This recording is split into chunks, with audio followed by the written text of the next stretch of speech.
బోటి కర్రీ అంటే ఎంతమందికి ఇష్టం? తినని వారు కూడా ఇలా చేస్తే పక్కా తింటారండి.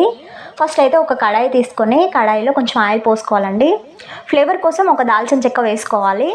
తర్వాతకి ఉడికించి పెట్టుకున్న బోటిని ఆయిల్లో వేసేసి ఈవెన్గా ఫ్రై చేసుకోవాలి. ఈ ప్రాసెస్ అంతా కూడా సిమ్లోనే చేసుకోవాలండి, అస్సలకి హై ఫ్లేమ్లో పెట్టొద్దు. అయితే ఇక్కడ మనం ఆల్రెడీ ఉడికించి పెట్టుకున్న బోటిని ఫ్రై చేస్తున్నాం కాబట్టి ఓవర్ ఫ్రై అనేది ఏమి ఉండదండి. బోటీలో కొంచెం నీరు ఉంటుంది, సో దాంతోనే ఉడికిపోతుందండి. చిన్నపిల్లలు కూడా తినే విధంగానే ఉంటుంది.